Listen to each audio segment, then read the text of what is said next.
अच्छा जी, last time जो lecture हुआ था उसमें जो है वो आपने ये कंसर्न उठाया था कि हमें जो है वो पेपर पैटर्न जो है वो बताया जाए, तो इसीलिए मैं आज आपके सामने पूरा एक पंजाब यूनिवर्सिटी का जो है वो लास्ट ईयर का 2019 का जो है वो पेपर प्रेजेंट करने लगा हूँ।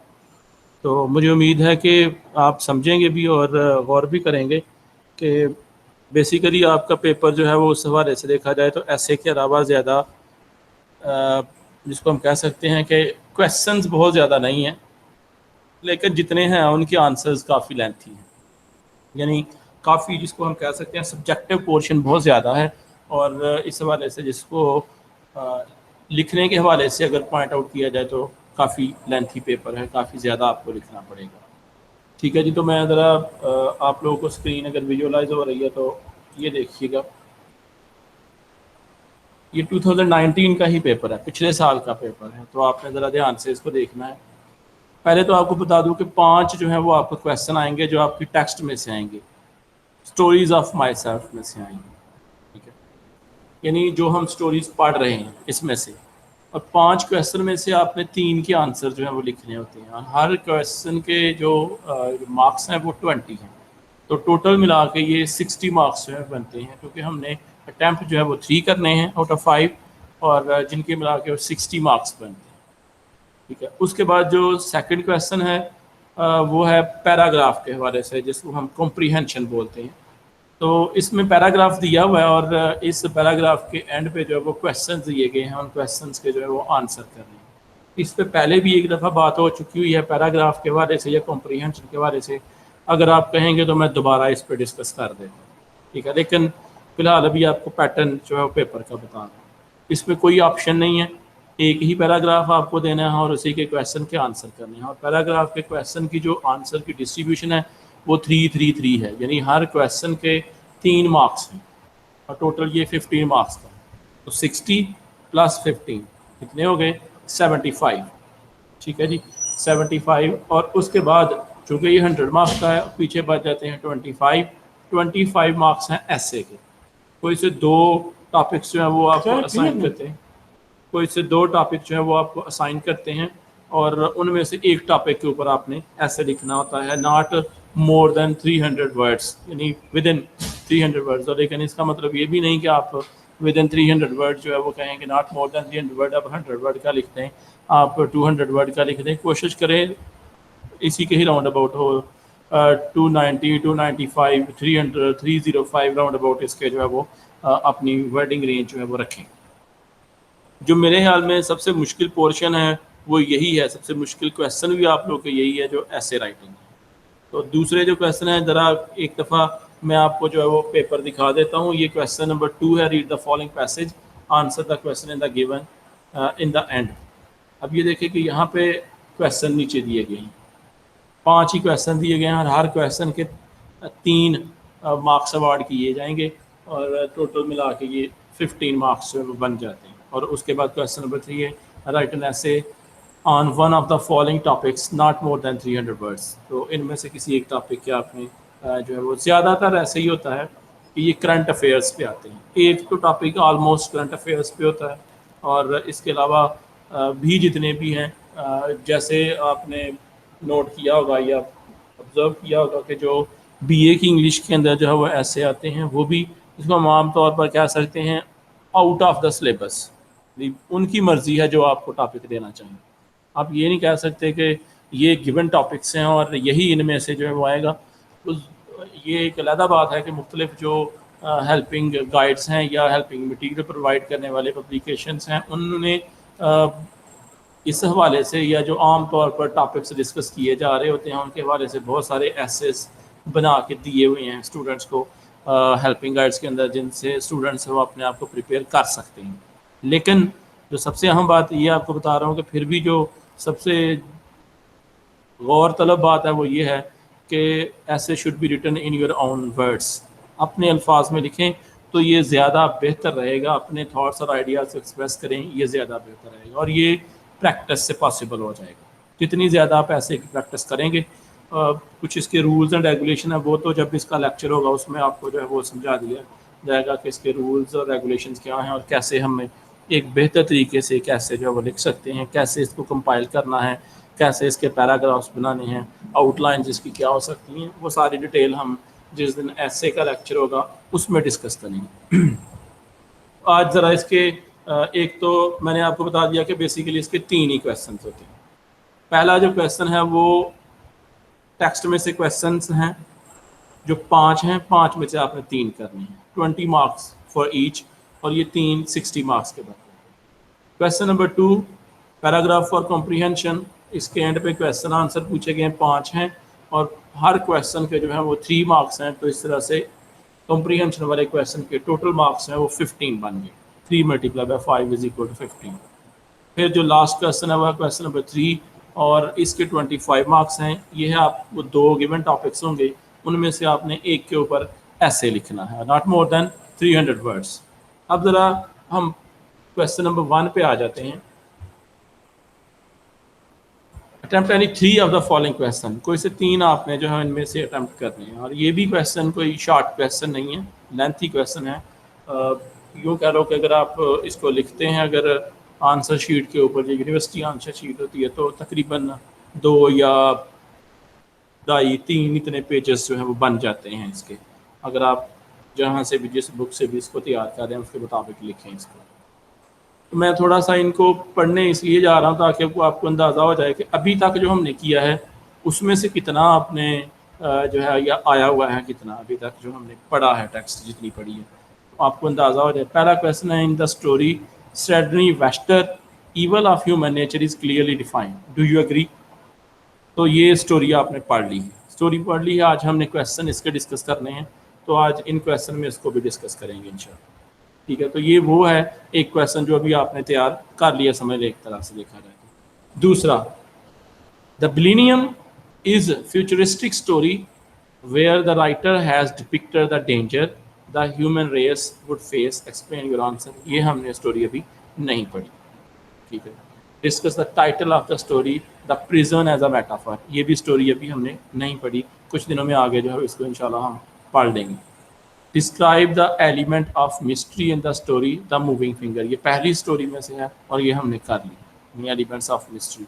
मेरा ख्याल है उसका लास्ट क्वेश्चन यही था जिसको हमने डिस्कस किया था। आज भी हमने क्वेश्चन डिस्कस करने हैं, तो इससे पहले आपको ये भी साथ बात बता दूँ कि आप सबके पास बुक्स जो है वो होनी चाहिए ताकि हम इनके क्वेश्चन को अच्छे तरीके से डिस्कस कर सकें। तो अभी तक जो हमने किए हैं उनमें से 2 क्वेश्चन आए हुए हैं।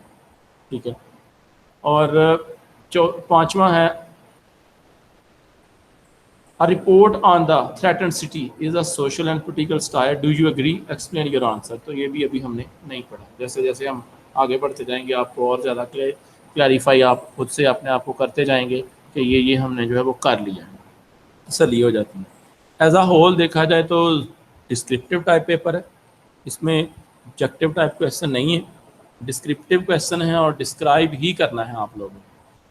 कॉम्प्रीहेंशन पे एक लेक्चर ऑलरेडी हो चुका हुआ है, फिर भी आपको ये मैं बात बता दूं कि आमतौर पर छोटी क्लासेस में जैसे होता है कि जी ये इसका आंसर है, इसको ब्रैकेट करके तो आंसर में लिख दिया, वो पहली क्लासेस के अंदर टेक्निक चल जाती है। लेकिन यहाँ पे आंसर करना है आपने, कोशिश करना है कि डिटेल्ड आंसर थोड़ा सा दें और अपनी वर्डिंग में दें, ये वाली सेम वर्डिंग ना लिखें।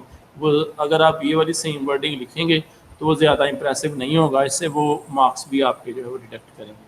तो कोशिश करें अपनी वर्डिंग में आप आंसर दें, हर इसकी डिटेल आ जाएगी। फिर आपको 2 या 3 जो लेक्चर हैं सिर्फ इस बात पे होंगे कि एसेस क्या हैं, एसेस की टाइप कौन सी हैं और एसेस की कंपोजिशन कैसे होती है।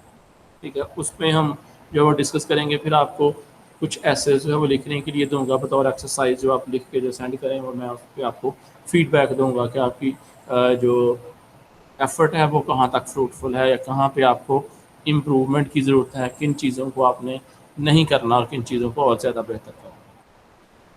तो आज जो है वो हम इंशाल्लाह जो है वो जो हमने स्टोरी पढ़ ली है यानी सैडनी वेस्टर, इसके जो है वो आज हम क्वेश्चन डिस्कस करेंगे और साथ उनके आंसर्स डिस्कस करेंगे। और ये बात ज़हन में रखें कि बेशक आप उर्दू में बताएं, लेकिन जो आपसे पूछा जाए अभी जिसके बारे में डिस्कशन हो रही हो, आपने ज़रूर जो है वो बताना है। कि इसका आपके जहन के मुताबिक क्या आंसर बनता है। एक अपने जहन में अगर इंसान के स्केच हो, बेशक अपनी लैंग्वेज में हो, तो उसको आप दूसरी लैंग्वेज में कन्वर्ट करके आंसर दे सकते हैं। लेकिन सबसे पहले आपके अपने जहन के अंदर स्केच होना चाहिए कि इसका आंसर बेसिकली है क्या, ताकि आप इसका जो राइटर का मेन फोकस है, जो आइडिया है या जो उसका थीम है, आप उसको ग्रैस्प भी कर पा रहे हैं कि नहीं कर पा रहे, इससे आपको अंदाज़ा हो जाएगा। ठीक है जी, हम अब क्वेश्चन पे आ रहे हैं। अगर आपको पेपर पैटर्न समझ आ गया तो मुझे जो है वो बता दें।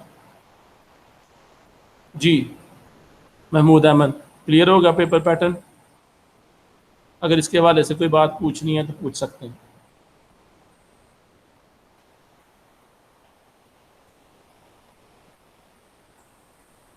और कोई क्वेश्चन इस हवाले से, पेपर पैटर्न के हवाले से कोई डाउट, कोई जहन में कोई क्यूरी आ रही हो कि पेपर पैटर्न में या कैसे अटैम्प्ट किया जा सकता है?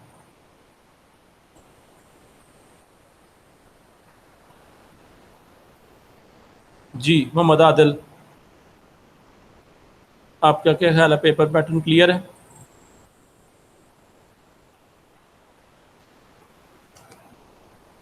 जी अल्लामा इकबाल लॉ कॉलेज, आपका क्या ख्याल है? क्लियर है सर। चलो जी, थैंक यू। अब जो है वो, अगर आपके पास बुक्स हैं सबके पास बुक्स, ये वाली बुक?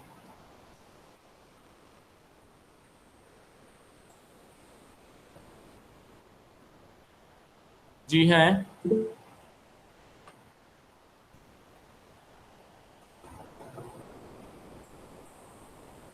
अच्छा, मारिया आपके पास है बुक ये? यस सर, मेरे पास है। आप ऐसा करो कि इसके जो क्वेश्चन आंसर है ना, उनकी तस्वीरें लेके तो ग्रुप के अंदर शेयर करो। ठीक है सर, कौन से वाले टॉपिक की? यही स्टेफनी वेस्टर के, ठीक है सर, मैं कर देती हूँ। ताकि जिनके पास नहीं है वो उधर से देख लें इसको।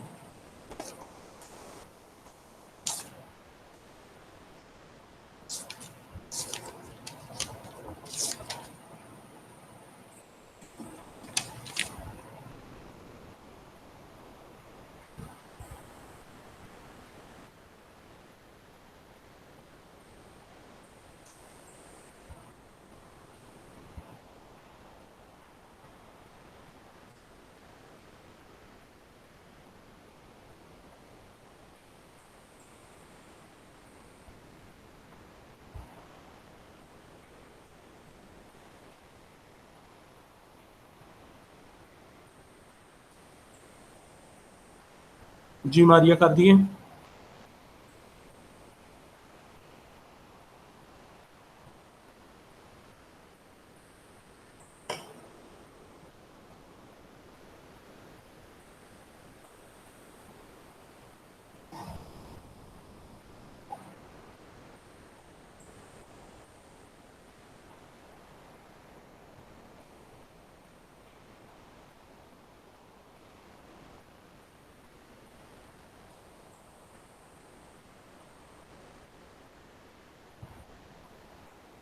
हाँ जी मारिया, कर दिए?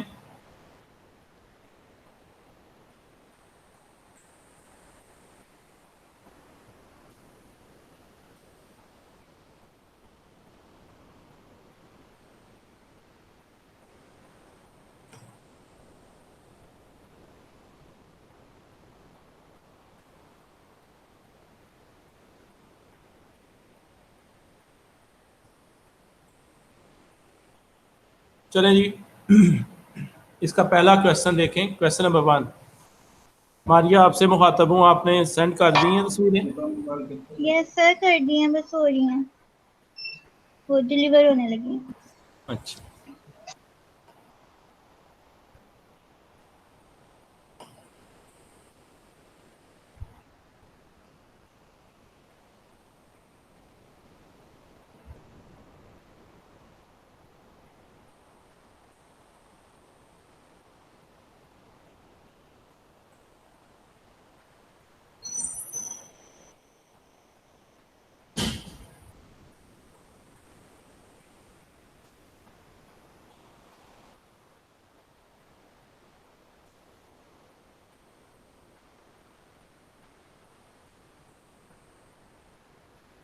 जी हो गई हैं,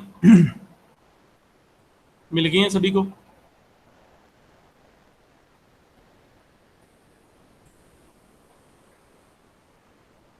और जिनके पास बुक नहीं है वो बुक लें भाई।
जी,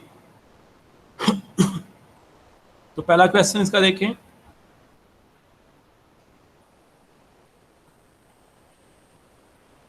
Conradin, the central character in the story, Sredni Vaster, is a sensitive child who uses his active imagination to deal with the painful situation.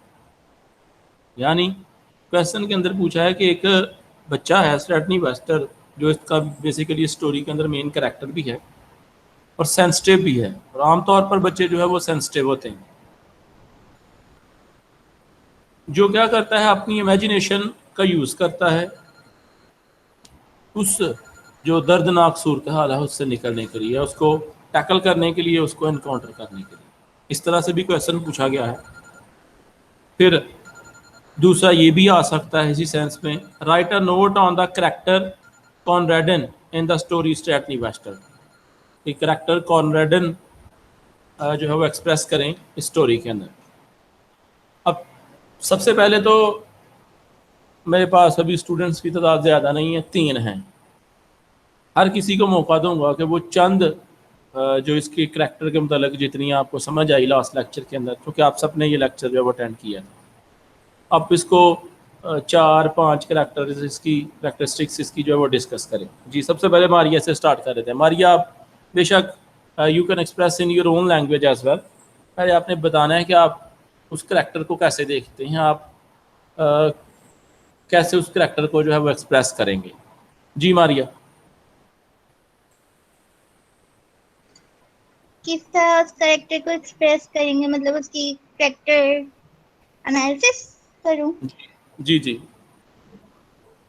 Sir character analysis इस तरह मतलब होगा ना कि एक बच्चा है जो कि अपने अकेले होने की वजह से जो है इस तरह के ख्यालात उसके जहन में आ जाते हैं कि वो मतलब अच्छी नजर से देखने की बजाय वो अपनी वो जो गार्डियन है उसको पसंद नहीं करता और कोशिश भी नहीं करता, ना वो कोशिश करती है। ठीक है, आगे। इसके अलावा वो अपना एंटरटेनमेंट घर की बजाय बाहर किसी चीज में देखता है, ढूंढता है, और किसमें उसमें उसको ढूंढते हैं? चाहे एक फेरेटी मिलता है तो उसको भी वो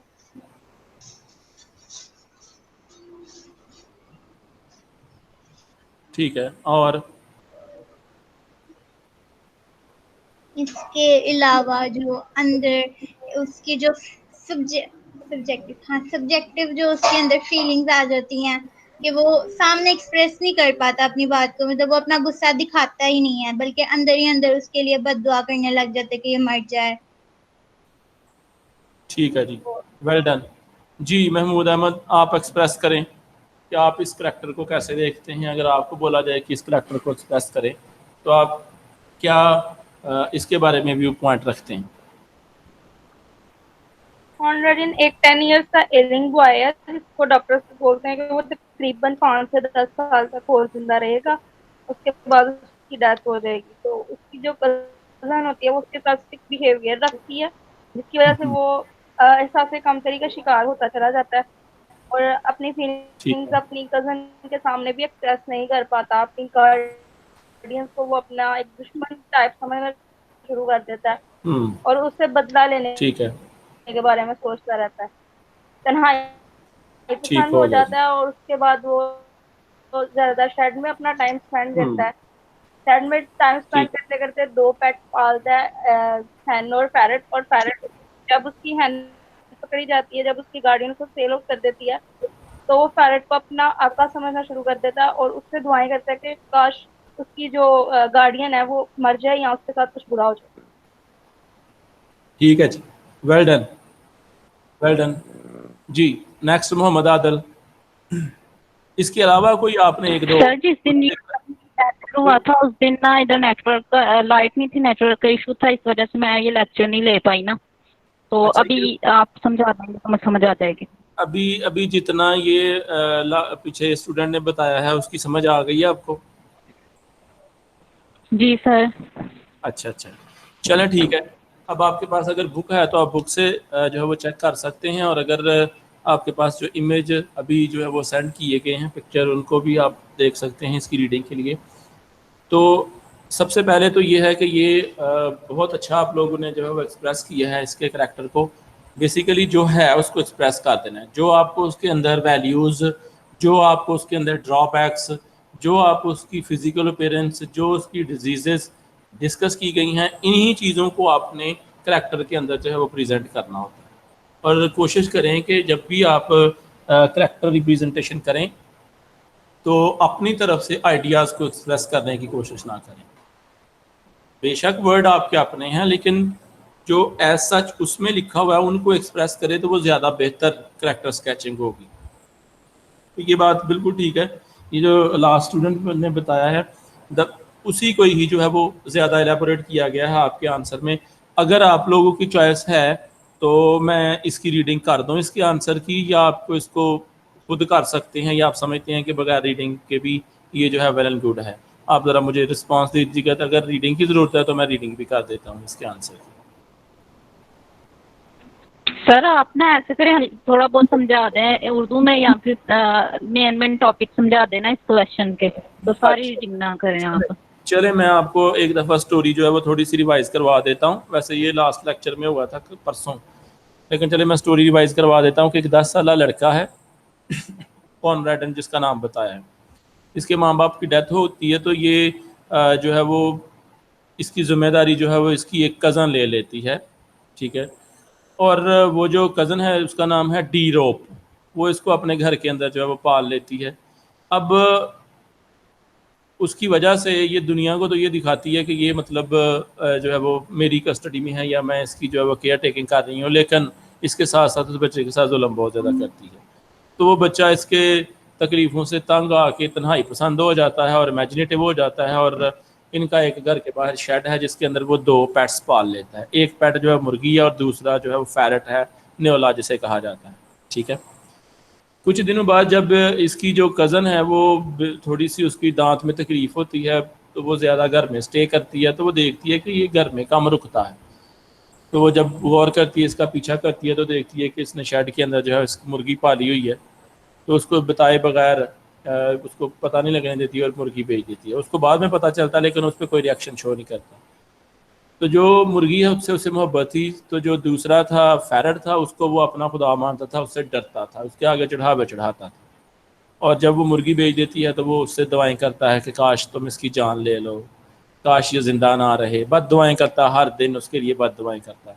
और एट दी एंड ऐसा होता है कि वो जब देखती है कि बीवी ये उधर ही जाता है उस शेड के अंदर, तो उसका पीछा करती है, वो आ जाता है, तो वो ढूंढती है कि शायद इसने कुछ और भी वहाँ पर रखा हुआ है। जब ये कुछ देर बाद शेड में दोबारा वापस जाता है तो देखता है कि वही जो सडनी वेस्टर है वो खून में लथपथ बाहर आ रहा होता है, और पीछे जो है वो इसकी चीखें इसकी कज़न की जो है वो सुनाई देती हैं, यानी वो इसको इसकी कज़न को मार देता है। इस पे ये बहुत खुश होता है। उस वक्त ब्रेड और बटर जो है वो खा रहा होता है, और यानी एक इंजॉयमेंट शो करता है इस पर कि अब आज से मैं आज़ाद हूँ। ये बेसिकली इम्पीरियलिज्म पे लिखी गई कहानी है कि कैसे ब्रिटिश लोग जो हैं वो इधर आके बर्मा हो गया, इंडिया, पाकिस्तान उस वक्त जो है इकट्ठे ही थे, इनके ऊपर जो है हुकूमत करते थे, लेकिन हुकूमत की आड़ में क्या जुल्म लोगों के ऊपर ढाते थे, वो इस स्टोरी का मेन थीम है। क्लियर है, ताकि हम क्वेश्चन की तरफ आएँ। स्टोरी की समझ आ गई अब आपको? यस अब सर। आ गया क्वेश्चन। अब ये मुझे बताएं कि मैं क्वेश्चन को आंसर को रीड कर दूं, क्या आप लोग खुद रीड कर लेंगे?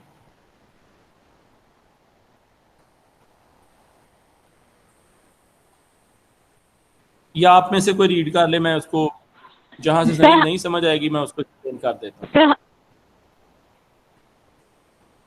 जी, हम खुद कर लेंगे खुद कर फिर। लेंगे रीडिंग इसकी।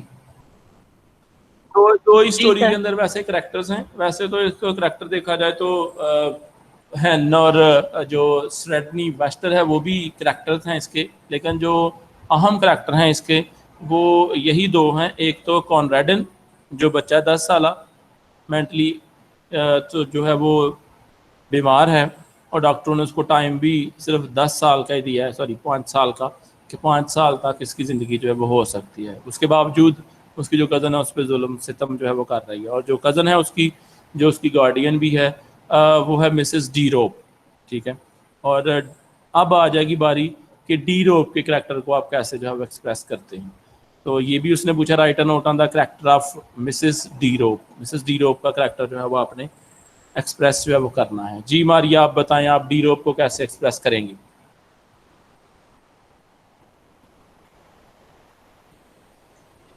आर्टिफिशियल, वो मतलब एक आर्टिफिशियल किस्म की गार्डियन थी ना वो, अच्छा, कि वो आर्टिफिशियल।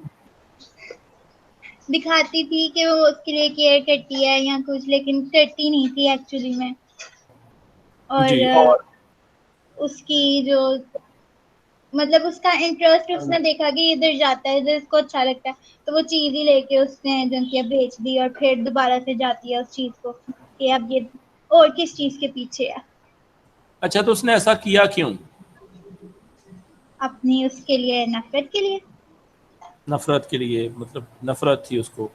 क्या हम कह सकते हैं कि इसके पीछे वो प्रेजुडिस थी, या उसे उसके साथ एनवी थी, जेलसी थी? सर एक वो होता है ना कि एक बंदे को हम देखते ही हमें अच्छा नहीं लगता, और हमारा दिल करता है हम कुछ ऐसा करें जिसको मसला हो। हाँ हाँ, उस टाइप की कोई चीज हो सकती है कि यानी वो मतलब हर वक्त उसके लिए किसी कोई ना कोई प्रॉब्लम क्रिएट करना चाहती थी, उसको सुखी नहीं रहने देना चाहती। ये भी हम कह सकते हैं, लेकिन एक जगह जब वो हैन बेच के आती है तब वो ये भी तो उसके लिए वो टोस्ट बना के रखती है, क्योंकि वो उसको खाना पसंद होता है। किसको, अपने लिए कि उसको? वो जो कॉनरेडियन है। कॉनरेडन के लिए। अच्छा, तो वो तो जारी बात है खाना इससे पहले भी उसको देती रहती होगी, जारी बात है वो लेकिन जिंदा था तो इसी वजह से था, तो नहीं खाना सर, जो उन्होंने लिखा हुआ था ना कि वो उसको मतलब उसको फेवरेट था, लेकिन वो उसको कहती थी कि ये मतलब उसको बनाना अच्छा नहीं लगता था। हम्म। मैस्कुलिनी इसके बारे में कुछ लिखा हुआ था, भूल गई हूँ मैं। मतलब वो उस चीज को बनाना पसंद नहीं करती होती, और उस दिन जो है ना वो उसके लिए पहले ही टोस्ट बना के ना रख देती है कि तुमने आज खाया नहीं। ठीक है, ये तो एक तरह से ये भी हो सकता है ना कि जैसे वो कहते हैं शिकार करने के लिए उसको ललचाया जाता है, तो शायद उसने वो ललचा रही हो उसको कि चले अब किसी तरीके से जो है वो इसको ये बात का एहसास, यानी मेरे खिलाफ इसके अंदर नफरत पैदा ना हो, ये भी तो एक रीज़न हो सकती है इसकी। पर लेकिन उसको भी तो पता होगा ना कि वो शुरू से उससे नफरत करता है, जिस तरह का वो बिहेवियर उसके साथ रखती है। नहीं, बात का तो होता है कि हम इस धोखे में भी होते हैं कि हम अगले का नुकसान कर रहे हैं, लेकिन शायद अगले को पता नहीं है। ऐसा भी तो होता है लेकिन ना। फिर होता है, लेकिन उसने तो खुद बोल देती है ना कि मैंने तुम्हारी वो जाके बेच दी है अच्छा जी, मुर्गियां। चलें। जी, दूसरी स्टूडेंट आप बताएं, आपके ख्याल में डी रोप आप कैसे जो है वो एक्सप्रेस करेंगे? डी रोप एक क्रूअल गार्डियन होती है। वो अपने जो कजन है कंडरिन उसके ऊपर हर टाइम एक कड़ी नजर रखती है कि उसकी एक्टिविटीज क्या हैं, वो किस तरह के कामों में मुलविस है, और उसको कभी भी नहीं चाहती कि वो किसी भी सूरत में खुश रह सके। एक जेलस फील करती है उसकी खुशी देख के। और जब वो इन सब चीजों से तंग आकर तन्हाई पसंद हो जाता है, तो उसको वो ये भी चीज पसंद नहीं करती कि वो अपनी अकेलेपन में शेड के अंदर क्या करने जाता है, क्यों जाता है। हर टाइम उसकी जासूसी करती रहती है, और जासूसी करते करते वो उसकी हैंड भी भेज देती है, और उसके बाद उसके साथ हर किस्म की ऐसी हरकतें करती है जिससे उसको खुशी मिलती हो। अच्छा, तो आप क्या समझते हैं इसके पीछे अच्छा, क्या तो आप रीज़न क्या हो समझते हैं सकती है, इसके बस पीछे क्या क्यों रीजन करती हो? है? इसके पीछे उसका अपना बैकग्राउंड भी हो सकता है, जो राइटर ने अपना बयान किया हुआ है कि राइटर की लाइफ ऐसी गुजरी थी, उसने अपनी लाइफ के बारे में एक्सप्रेस करना चाहा है कि जिस तरह उसके साथ हुआ उसी तरह ही शायद माशरे में सबके साथ होता है। नहीं, वो तो चले हो रहा था उसके साथ स्ट्रेडनी, सॉरी कॉनरेडन के साथ ऐसा हो रहा था, ऐसा ही है ना। लेकिन ये जो मिसेस डी रोक थी, ये ऐसा क्यों करती थी? इसके पीछे क्या वजह हो सकती है, क्या रीजन हो सकती है? जेलस फील करती होगी। जेलस फील करती होगी। जेलसी भी कोई वजह होती है, या तो उसका वो कोई मतलब उसके साथ कोई कंपैरिजन है, या कोई कॉन्टेस्ट है, या कोई इस तरह का रिलेशनशिप है जिसकी वजह से वो ये समझती है कि शायद ये मेरा जो है मुझसे हक छीन रहा है, उस सूरत में होती है। तो आपके नज़दीक इसकी और क्या वजह हो सकती है जिसको आप कोई थोड़ा बहुत एलेबोरेट मजीद कर सकें? आप वैसे बहुत अच्छा आपने जवाब दिया। ठीक है, इसकी और क्या वजह हो सकती है?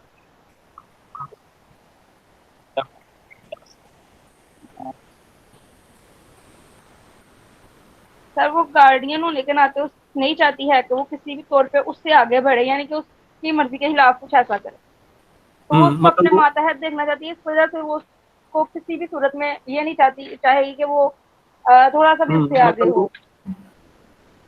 ठीक ऐसे है, गार्डियन उससे सिर्फ अपना रोब रखना चाहती ठीक है जी, वेल डन जी। थर्ड स्टूडेंट किधर गई है?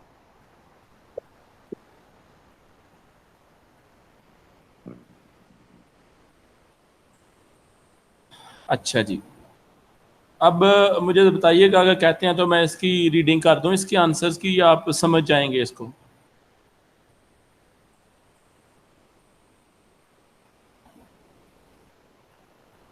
जी मारिया, आपका क्या ख्याल है। है? रीडिंग कर लें। अच्छा, थर्ड क्वेश्चन है इसका। जो क्वेश्चन अभी पेपर भी आपको बताया है, उसके अंदर भी ये क्वेश्चन जो है पूछा गया है। In the story Sredni Vashtar, evil of human nature is clearly defined. यानी ह्यूमन नेचर के अंदर एक ईवल है जिसको एक्सप्रेस किया गया है। Do you agree? क्या आप बता सकते हैं कि ये जो जुल्म वो कर रही थी, यानी डी रोप जो जुल्म कर रही थी, ये बेसिकली हर ह्यूमन के अंदर, या ये इंसानी तबीयत है कि हम ऐसा जुल्म करते हैं, इसको एक्सप्रेस करना है? और ये बात भी आपको बता दूं कि लिटरेचर के अंदर कोई ज़रूरी नहीं है कि बात, चूंकि ये सब्जेक्टिव टाइप क्वेश्चन है, इसमें आपने राय देनी है। ये ऑब्जेक्टिव टाइप नहीं है कि जिसमें आपने यस या नो में आंसर करना है। हाँ, आपने यस में भी जो है वो आंसर देने हैं स्टोरी के हवाले से, और नो में भी जो है वो आपने, अगर डिस्कशन है तो उसको ज़रूर करना है कि अगर ऐसा नहीं है तो क्यों नहीं है। ठीक है, रीजंस उसकी देनी होती है। दूसरी तरह से ये क्वेश्चन पूछा हुआ है कि describe the theme of the story. Basically यही थीम उसने एक्सप्रेस किया है कि जिसके पास भी अथॉरिटी होगी, कहीं ना कहीं वो शायद इस चक्की में पिस रहा हो कि वो बेजा लोगों के ऊपर जुल्म कर रहा हो, या अपनी अथॉरिटी का गलत यूज़ कर रहा हो। पहले इस स्टोरी को जो है वो एक साइड पे आप रखें, पहले आप इस बात के ऊपर डिस्कस कर दें कि क्या वाकई ऐसा है कि जिसके पास अथॉरिटी होती है, क्या उस अथॉरिटी का वो नेगेटिव यूज़ करता है, उसको जो है वो अपनी अथॉरिटी शो करवाने की कोशिश करता है, या उसका नेगेटिव भी यूज़ करता है? जी मारिया, आपका क्या ख्याल है, जिसके पास भी अथॉरिटी हो? यस सर, मतलब मोस्ट ऑफ द केसेस ऐसा होता है कि लोग अपनी अथॉरिटी जो है गलत तरीके से इस्तेमाल करें। अच्छा, चले मैं आपके चाइल्डहुड के हवाले से एग्जांपल जो है वो कोट कर लेता हूँ, या आप मुझे बता दीजिएगा कि वालदैन के पास अथॉरिटी थी जब आप छोटी थी। अभी भी यकीनन ऐसा ही होगा, इतनी आज़ाद नहीं हो गई अभी भी। तो आपने कभी फील किया कि उन्होंने कभी अपनी अथॉरिटी का जो है वो गलत यूज़ किया है, जहाँ पे आप ठीक थी लेकिन आप उनके प्रेशर की वजह से आपको डिसीजन चेंज करने पड़े? नहीं। नहीं, उन्होंने मतलब अपनी अथॉरिटी का कभी गलत यूज़ नहीं किया? अथॉरिटी में आके मारते हैं छोटी छोटी बात। यानी ये एक तरह से आप समझती हैं कि गलत यूज़ किया उन्होंने अथॉरिटी का?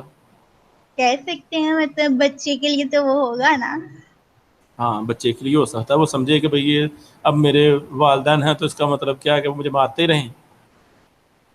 ठीक है, चलें जी। और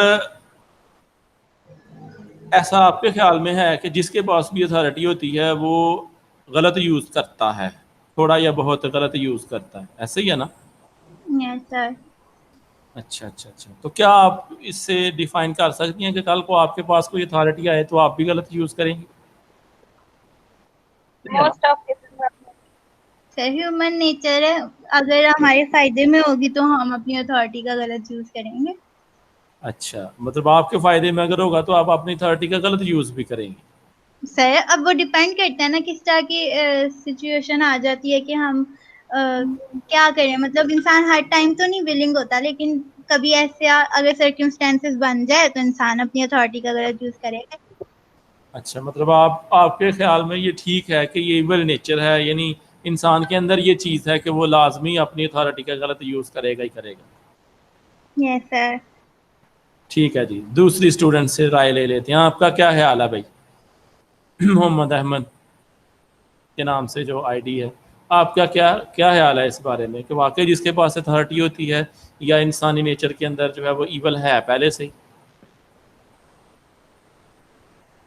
यस सर, जिसके पास अथॉरिटी होगी जाहिर बात है उसके अंदर कुछ ना कुछ कहीं ना कहीं इवल भी होगा। कहीं ना कहीं गलत भी होगा। और ये हम इस सेंस में कह सकते हैं कि अगर उस पर भी कोई चेक एंड बैलेंस नहीं है तो वो गलत कर सकता है, ठीक है। लेकिन अगर नहीं है उसके ऊपर चेक एंड बैलेंस, तो क्या सारी दुनिया ही ऐसी होती है कि वो मतलब गलत इस्तेमाल करते ही करते हैं उस अथॉरिटी का? सर क्या बात क्या केसेस में तो ऐसा भी होता है कि चेक एंड बैलेंस होते हुए भी लोग गलत इस्तेमाल करते हैं। गलत यूज़ करते हैं? इसकी बेसिक रीज़न आप क्या समझती हैं, क्यों ऐसा है? इंसानी नेचर है कि वो हमेशा अपने फायदे की बात सोचते हैं, तो जब वो अपने फायदे की बात सोचेंगे तो उसको इवल और रॉन्ग एंड राइट का फिर सब कुछ फर्क भूल जाता है इंसान जब अपने बारे में सोचना शुरू कर देता यानी अपनी ज़ात के बारे में इंसान सोचता है। है। तो ठीक है, तो ये फिर इसकी बारी आई है तो गायब हो गई है। अच्छा जी। सर उसकी लाइट चली गई है इसलिए वो ऑफलाइन हो गई है। अच्छा अच्छा अच्छा अच्छा, चलें, तो ये लाइट बार बार आ जा रही है? सर अक्सर आजकल वो मौसम ऐसा है ना, तो वो इस तरह ही हो रहा होता है, कभी लाइट आती है कभी चली जाती है। अच्छा, अब ये ज़रा देखिएगा कि हमने इस क्वेश्चन को जो डिस्कस करना है, इम्पॉर्टेंट क्वेश्चन है, थीम भी है बेसिकली इसका, कि क्या वाकई ऐसा है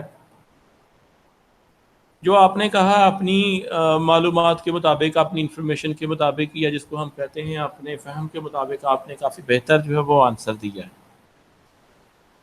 कुछ लोग, कुछ दुनिया के अंदर ऐसे राइटर हैं, ऐसे आइडियाज़, ऐसी जो है वह थीरीज़ मौजूद हैं जो लोग ये कहते हैं कि ईवल इंसान के अंदर पहले से मौजूद है, ठीक है, इंसानी नेचर के अंदर ईवल है।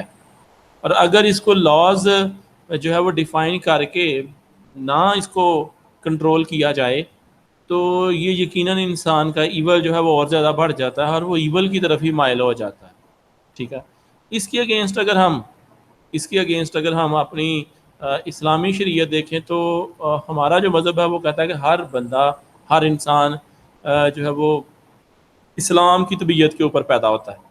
आगे उसका मुआशरा है, उसकी सोसाइटी है, जो उसको जैसा वो देखता है वैसा उसको टर्न अपने आप को कर लेता है, वैसा वो भेस इख्तियार कर लेता है।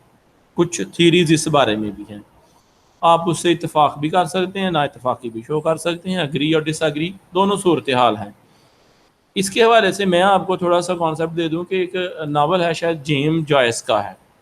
उस नावल के अंदर उसने इस चीज़ को एक्सप्रेस किया है कि इंसान बाय नेचर ही ईवल है, यानी अगर लॉज ना हो तो बाय उसने एक स्टोरी क्रिएट की है कि एक शिप है जो सॉरी शिप है शायद, हाँ शिप या एरोप्लेन, मुझे अब एग्जैक्ट याद नहीं है, वो ऐसे किसी आइलैंड के करीब जाकर ना रैक हो जाता है, तबाह हो जाता है, और उसमें से कुछ चंद एक अफराद जो हैं, बच्चे जो हैं वो बचते हैं, बकाया सारे के सारे। अब वो बच्चे ऐसे थे जो भी बिल्कुल छोटे थे, वो भी डिस्पर्स हो गए उस जंगल के अंदर, उस आइलैंड के ऊपर मुख्तलिफ जगहों के ऊपर जाके आबाद हो गए।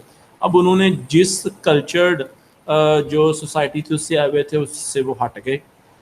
जितना जितना ताकतवर था उसने पहले तो मतलब जानवरों के ऊपर जुल्म ढाने शुरू किए, फिर जिस तरह से वो ताकतवर था उसने वैसे वैसे जो है वो ईवल करने शुरू कर दिए। बेसिकली वो उसके अंदर यही बताया गया है कि ईवल इंसान के अंदर है। एक सेंस में देखा जाए तो फॉल ऑफ ह्यूमन, मतलब इंसान को बनाया, एडम को बनाया और ईव को बनाया, माँ हवा को बनाया और जन्नत के अंदर रखा।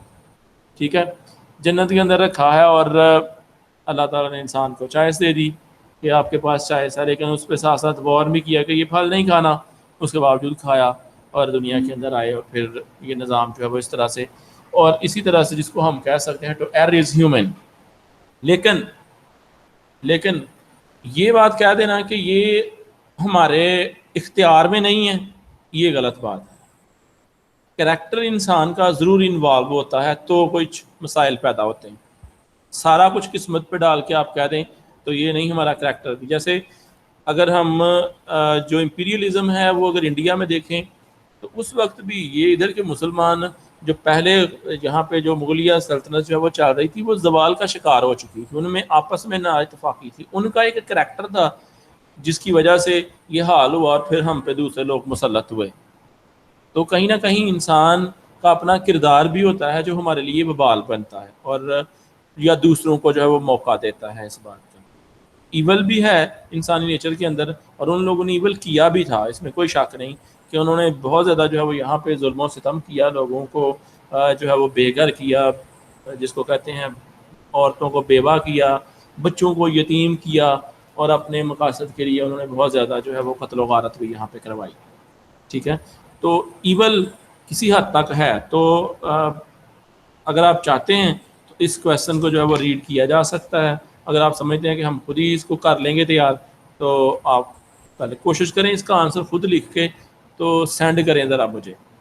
ठीक है, अगर कहते हैं इसको मारिया को सेंड कर दें या अगर चाहते हैं तो मैं अपना व्हाट्सएप नंबर भी दे देता हूँ, इस पर इसका आंसर आपने खुद अपने अल्फाज में लिख के मुझे सेंड करना है, तीनों ने, इस क्वेश्चन का, ये जिस क्वेश्चन की बात हो रही है।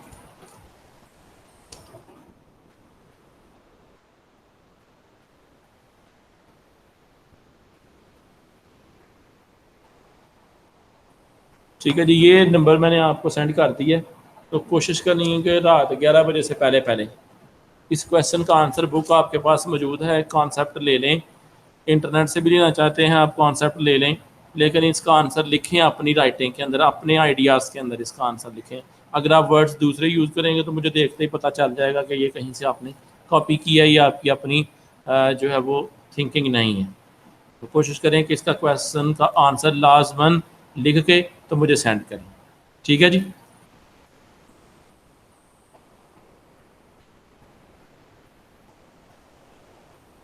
समझ गए आप?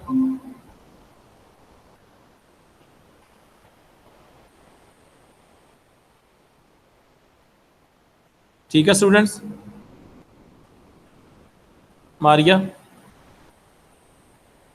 Yes sir. चलो जी, दूसरों को भी इन्फॉर्म कर दो। तो 11 बजे से पहले पहले आपने क्वेश्चन बेशक अगर टाइप करके आप लिख सकते हैं तो टाइप करके भेज दें, टेक्स्ट फॉर्म में या इमेज फॉर्म में आप भेजना चाहते हैं किसी रजिस्टर के ऊपर इसका आंसर लिख के, तो उस सूरत में भी एक्सेप्टेबल होगा। दोनों में आप जैसे चॉइस कर सकते हैं, आपकी मर्जी है, लेकिन भेजना ज़रूर आपको।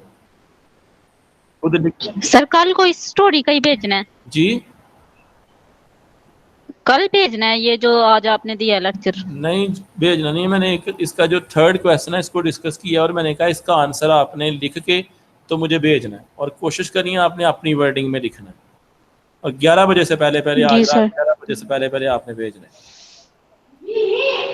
जी सर। ठीक है जी, एक ही क्वेश्चन मैंने सिर्फ दिया है, थर्ड क्वेश्चन जो है उस क्वेश्चन का आंसर आपने लिख के भेजना है। ओके जी, और कोई क्वेश्चन पूछना है तो आप पूछ सकते हैं।